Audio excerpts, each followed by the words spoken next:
Hi guys, हम लोग दोबारा एक आ चुके हैं नई प्लेलिस्ट के साथ जो कि सॉफ्टवेयर इंजीनियरिंग पे होने वाली है। और ये प्लेलिस्ट काफ़ी शॉर्ट होगी, लाइक 5 to 10 वीडियोस की, जो सिर्फ इंपॉर्टेंट क्वेश्चंस पढ़ने आए हैं उनके लिए ये प्लेलिस्ट ज़रूर मैं रिकमेंड करूंगी। और एक क्वेश्चन जो आज हम लोग इस वीडियो में देखने वाले हैं वो है सॉफ्टवेयर टेस्टिंग पे। आप देख सकते हो कि हर पेपर में लगभग 3 से 4 क्वेश्चन रिपीट होते हैं जो कि सॉफ्टवेयर टेस्टिंग पे होते हैं, यानी एक क्वेश्चन तो डेड श्योर है कि आपका आएगा ही पेपर में। यहाँ पे हम लोग शुरू करते हैं। इस पूरी वीडियो में आपको है ना सारे टॉपिक्स कवर करा दूंगी, जो भी आपको इन क्वेश्चंस में दिख रहे हैं ना वो आपको सारे क्लियरली समझ में आने लगेंगे, आप इन पे कंटेंट लिख सकोगे। So let's get started. Starting with the definition, software testing क्या होती है? The process to check whether the actual software matches the expected requirements and ensure the software is bug free। यहाँ पे दो टर्म इंपॉर्टेंट है। पहला तो हो गया कि ये एक्सपेक्टेड रिक्वायरमेंट, यानी जो भी एसआरएस में आपके मेंशन था। एसआरएस क्या होता है? सॉफ्टवेयर रिक्वायरमेंट स्पेसिफिकेशन, एक डॉक्यूमेंट होता है जिसमें आप स्पेसिफाई कर रहे होते हो कि भाई हमें कैसा टाइप का सॉफ्टवेयर चाहिए, उसमें क्या रिक्वायरमेंट्स होते हैं आपकी तरफ से, तो वो मैच कर रहा है कि नहीं कर रहा है। और दूसरा, ये बग फ्री होना चाहिए, कोई ग्लिचेस तो नहीं है सॉफ्टवेयर में, कहीं जाके अटक तो नहीं जा रहा, क्रैश तो नहीं हो रहा। ये सबको टेस्ट करना ही सॉफ्टवेयर टेस्टिंग कहलाता है। ठीक है, तो ये एक आप छोटी सी डेफिनेशन लिख सकते हो। फिर इसके बाद हम लोग पढ़ते हैं क्या कि इसके 4 लेवल्स क्या होते हैं। कोई भी जो सॉफ्टवेयर रहता है वो एक साथ ऐसे बोलते हैं ना, एक साथ नहीं बनाया जाता, उसे ब्रेक किया जाता है। कोई भी प्रॉब्लम या कोई भी रिक्वायरमेंट रहती है उन्हें ब्रेक डाउन करके छोटी छोटी रिक्वायरमेंट्स बनाई जाती है। और इन छोटी रिक्वायरमेंट्स को आप यूनिट के तौर पे कह सकते हो। जैसे मान के चलते हैं 1 यूनिट, 2 यूनिट, और ऐसे करते करते कई सारी यूनिट हो सकती है। अब यहाँ पे यूनिट का मैं एक एग्जांपल अगर देना चाहूँ आपको, तो समझ लो मैं आज लॉगिन पेज पे काम कर रही हूँ, कोई और बंदा है वो फ्रंट का होम पेज बना रहा है, ठीक है, कोई और कुछ और बना रहा है। तो ये सारी क्या हो गए? यूनिट्स हो गई। ये अलग अलग यूनिट पे काम चल रहा है। ओके, अब ये यूनिट को बनाने के बाद आप क्या करोगे? इन यूनिट्स पे टेस्टिंग करोगे कि भाई अगर मैंने लॉगिन पेज का सिर्फ डिजाइनिंग करी है तो क्या वो सही से काम कर रहा है। तो ये हो जाती है आपकी यूनिट टेस्टिंग। ओके, यहाँ पे आप टेस्टिंग कर रहे हो, यूनिट वाइज टेस्टिंग कर रहे हो। ओके, सब में यूनिट टेस्टिंग कर रहे हो, हर यूनिट को टेस्ट कर रहे हो कि मेरा वो पर्टिकुलर यूनिट ठीक से काम कर रहा है कि नहीं। फिर अब यूनिट को साथ में जोड़ा जाता है, इंटीग्रेट किया जाता है इन सारे यूनिट को। ये इंटीग्रेशन जो हो रहा है यहाँ पे, ओके, तो ये जो इंटीग्रेशन हो रहा है इसको अब टेस्ट करना पड़ेगा कि ये यूनिट आपस में ठीक वर्क कर रहे हैं। अब मैंने होम पेज और लॉगिन पेज को जोड़ा, मान लो लॉगिन करने के बाद होम पेज पे नहीं जा रहा है, वो क्रैश हो जा रहा है, तो यानी ये इंटीग्रेशन ठीक से नहीं हो पाया लॉगिन और होम पेज का। ओके, तो ये इंटीग्रेशन ठीक से हो पा रहा है नहीं, ये किससे पता चलता है? इंटीग्रेशन टेस्टिंग से पता चलता है। ठीक, अब ये इंटीग्रेट हो गया, सब कुछ हो गया, तो ये सब साथ में मिला के क्या बना रहे हैं? हम लोग का एक सिस्टम बना रहे हैं। ओके, तो अब इसको एक और बिग बॉक्स में डाल देते हैं हम लोग।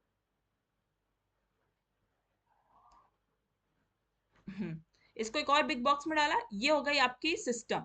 अब ये सिस्टम में क्या मतलब हो गया? सिस्टम के यानी जो ये रिक्वायरमेंट थी, इनिशियल रिक्वायरमेंट थी, क्या अब ये साथ मिलके वो रिक्वायरमेंट को फुलफिल कर पा रहे हैं?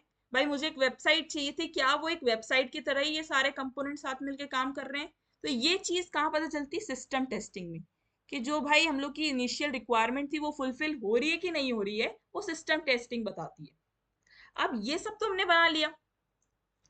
अब इसके बाद ये जब ये पूरा सिस्टम जब आप किसी यूजर को देते हो, ओके, यहाँ पे एक यूजर का बना देते हैं हम लोग। जब ये किसी यूजर को देते हो आप, तो अब यूजर के बिजनेस इन्वायरमेंट पे ये सिस्टम चल रहा है या नहीं चल रहा है, या यूजर सेटिस्फाइड है सिस्टम से या नहीं, या एक्सेप्ट करेगा इस सॉफ्टवेयर को नहीं, ये कहाँ से पता चलता है? एक्सेप्टेंस टेस्टिंग से। तो यानी यूजर, सीधी सी बात समझ लो कि एक्सेप्ट कर रहा है यूजर या नहीं कर रहा है उसे। अब एक्सेप्ट करने से क्या मतलब है कि भाई यूजर का जो बिजनेस इन्वायरमेंट है उसमें ये सॉफ्टवेयर चल रहा है नहीं चल रहा है, यूजर जैसे इसको रफ एंड टफ यूज कर रहा है, क्या वो एक्सेप्ट कर रहा है कि भाई मुझे यही सॉफ्टवेयर चाहिए था, मुझे ये मिल गया है। तो ये सारी चीजें यूजर के एंड पे होती है, वो एक्सेप्टेंस टेस्टिंग कहलाती है। तो ये 4 लेवल्स ऑफ टेस्टिंग हो गई। ओके, सो फार हमने ऑलमोस्ट बहुत सारे मेजर टॉपिक्स ना कवर कर लिए। अगर हम लोग ऊपर जाके देखते हैं एक बार, लाइक अपने कवर कर लिया software testing, system testing, integration testing, acceptance testing, तो यानी ये वाले क्वेश्चंस तो हमने कवर कर लिया। सिस्टम टेस्टिंग हो गया। फिर आ जाते हैं सॉफ्टवेयर टेस्टिंग की स्ट्रैटेजिक अप्रोच, तो 4 लेवल्स भी आप बता सकते हो। यूनिट टेस्टिंग हो गया, ठीक है, एग्जाम्पल दे दो, जैसे मैंने लॉगिन पेज का एग्जाम्पल दिया, तो यानी ये वाली चीजें हमने कवर अप कर ली। अब फिर आगे आ जाते हैं हम लोग, जो कि बहुत ही इंपॉर्टेंट टॉपिक है, वो है टाइप्स ऑफ टेस्टिंग, जिसमें व्हाइट बॉक्स टेस्टिंग और ब्लैक बॉक्स टेस्टिंग के बारे में आपको जानना होगा। टेस्टिंग, टाइप्स ऑफ टेस्टिंग में मैं आपको ये एक डिफरेंस के तौर पे बताती हूँ, जिससे अगर वो इंडिविजुअल टॉपिक पे आए तब भी आपको लिखते हुए बनेगा, और अगर ऐसे एज अ डिफरेंस पूछता है कि व्हाइट बॉक्स और ब्लैक बॉक्स के बीच में डिफरेंस पूछ बता दो, तब भी आपको लिखते बनेगा।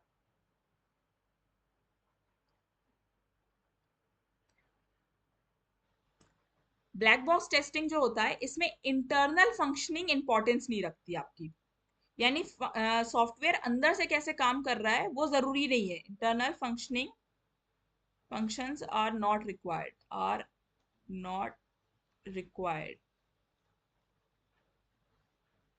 ओके, तो इसमें इंटरनल फंक्शनिंग कैसी है सॉफ्टवेयर की, वो इंपॉर्टेंस नहीं रखती, जबकि व्हाइट बॉक्स में रिक्वायर्ड रहता है, पता होना चाहिए कि भाई अंदर से सॉफ्टवेयर काम कैसे कर रहा है। तो अब अगर यहाँ पे देखा ब्लैक बॉक्स में अगर इंटरनल फंक्शनिंग ही काम नहीं रखती, तो टेस्टर को सोर्स कोड से कोई काम नहीं रहता।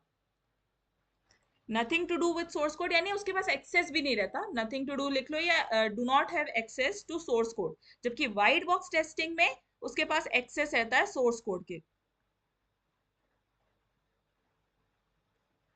ओके,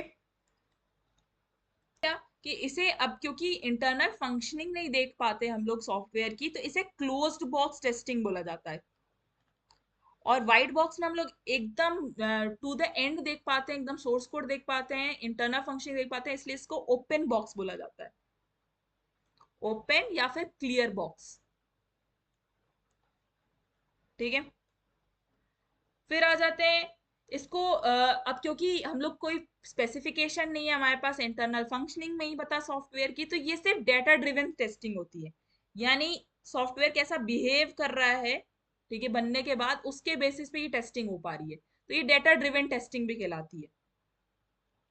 जबकि आप व्हाइट बॉक्स में हम लोग को पता है पहले से कि हमें क्या टेस्ट करना है, इंटरनल फंक्शंस क्या है, सब कुछ पता होता है, इसलिए ये स्ट्रक्चरल टेस्टिंग कहलाती है, स्ट्रक्चरल टेस्टिंग। कौन कौन ये टेस्टिंग परफॉर्म कर सकता है, so who can perform this testing? And users, testers and developers.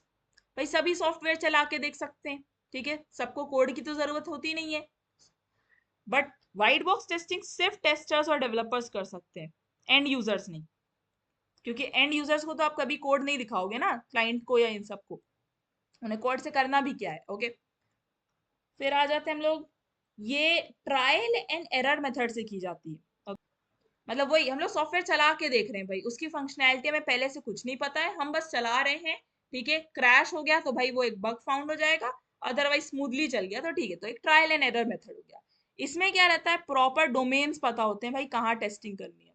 ये हो गए कुछ बेसिक डिफरेंसेस, जिसको आप डेफिनेशन वाइज भी लिख सकते हो, ठीक है, इसलिए मैंने आपको डिफरेंस बताया कि अगर कल को डिफरेंस पूछ देता है, क्वेश्चन डिफरेंस पे आता है, तब भी आप लिख सकते हो, अदरवाइज आप सेपरेटली लिख सकते हो कि ब्लैक बॉक्स टेस्टिंग क्या होती है, व्हाइट बॉक्स टेस्टिंग क्या होती है। इसके अलावा एक ग्रे बॉक्स टेस्टिंग भी आपको कहीं पढ़ने मिल जाएगा। ओके, तो ग्रे बॉक्स टेस्टिंग कुछ नहीं होती है, मतलब जो टेस्टर्स होते हैं उन्हें इम्प्लीमेंटेशन पता होता है, एक कहा जाए बीच का है ये, ठीक है, वो एक्सपर्ट नहीं होते, मतलब लाइक कि उन्हें पूरा सोर्स कोड समझ में आ जाए, ये सब हो जाए, ऐसा नहीं, पर उन्हें इंटरनल फंक्शनिंग पता होती है। तो ओके, सो ये हो गया आपका ग्रे बॉक्स टेस्टिंग। सो फार हम लोग ने दो इंपॉर्टेंट टॉपिक्स भी कवर कर लिए, ब्लैक और व्हाइट। इसमें दो टर्म्स आपको और मैं ऊपर वाले क्वेश्चंस में हमने नोटिस किए होंगे, वो मैं आपको और समझा देती हूँ, then we can just check कि हमने कोई टॉपिक छोड़ा तो नहीं। वो होते हैं verification and validation. So verification क्या होता है, वेरिफिकेशन का मतलब है कि आप इंश्योर कर रहे हो कि आपका सॉफ्टवेयर बग फ्री होगा, ensuring that your software is bug free, crash नहीं करेगा, ये सब नहीं होगा, ठीक है, यानी ये बहुत ही इनिशियल स्टेज पे किया जाता है, लाइक जब सॉफ्टवेयर डिप्लॉय नहीं हुआ है उस समय आप वेरिफिकेशन कर रहे होते हो। तो एक टाइप से अगर आप ऐसे कर रहे हो तो ये एक स्टैटिक टेस्टिंग भी कहलाती है, ठीक है, जहां पे आप जैसे बोलते हैं ना कोड देख रहे हो, आप यहाँ पे कोड पे देख रहे हो, आप डिजाइन देख रहे हो, ठीक, तो सारी स्टैटिक चीजों को आप है ना टेस्ट कर रहे होते हो, तो ये आपका हो जाता है वेरिफिकेशन। फिर एक आ जाता है आपका वैलिडेशन। वैलिडेशन का क्या मतलब है कि जो रिक्वायरमेंट्स हैं वो सेटिस्फाई हो रही हैं कि नहीं, सेटिस्फाई रिक्वायरमेंट। ओके, एसआरएस के अनुसार सॉफ्टवेयर बना है, वो पर्टिकुलर रिक्वायरमेंट्स फुलफिल कर रहा है नहीं कर रहा है, ये वैलिडेशन में चेक करते हैं। और ये चीज हमें पता कब चलेगी, जब हम सॉफ्टवेयर चला के देखेंगे। तो ये बाद में होती है, पहले वेरिफिकेशन होता है फिर वैलिडेशन होता है। तो वैलिडेशन डायनेमिक टेस्टिंग कहलाती है, डायनेमिक टेस्टिंग कहलाती है। इसमें हम लोग क्या देखते हैं, उसका बिहेवियर देखते हैं कि भाई कैसे काम कर रहा है सॉफ्टवेयर। ओके, इसमें क्वालिटी इंश्योर की जाती है, सॉफ्टवेयर की क्वालिटी देखी जाती है। ओके, वैलिडेशन में तो ये दो टर्म्स भी थे, इस दो टर्म्स पे आप अब पर्याप्त लिख सकते हो। नाउ लेट्स चेक कि हमने सारे टॉपिक्स कवर कर लिए या नहीं करें। हमने ब्लैक बॉक्स व्हाइट बॉक्स कर लिया, देन हम लोग ने वापस ये उसी पे आ गया, व्हाइट बॉक्स टेस्टिंग। इसमें डिफिकल्टी लिखी है तो आप कॉमन सेंस से लिख सकते हो कि भाई अब कोड देख रहे हो, सोर्स कोड देख रहे हो तो बहुत ही माइक्रो मैनेजमेंट कर रहे होते हो उस टाइम पे। ठीक है, तो ये बहुत ही टाइम कंज्यूमिंग होता है और बार बार बोलते हैं ना रिपीटेटिव टास्क करना पड़ सकता है। सो दैट इज समथिंग जो डिफिकल्टीज है वो कॉमन सेंस से आप लिख सकते हो। फिर ये वेरिफिकेशन वैलिडेशन भी हो गया। अच्छा, एक टॉपिक और है यहाँ पे, टेस्टिंग टूल्स करके है टॉपिक। ओके, तो इस पे मैं आपको नीचे एक गीक्सो गीक्स का लिंक प्रोवाइड कर दूंगी, अगर आप पढ़ना चाहो, एक गो थ्रू देना चाहो तो कर सकते हो। वरना टूल्स जो अवेलेबल रहते हैं मार्केट में वो होते हैं जैसे लैम्डा टेस्ट हो गया, टेस्ट ग्रिड हो गया, ठीक है, क्यूए वॉल्व और एक्वा क्लाउड। ऐसे करके कुछ एग्जांपल आप दे सकते हो और बता सकते हो कि किस टाइप के टेस्टिंग टूल्स होते हैं, तो स्टैटिक और डायनेमिक होते हैं।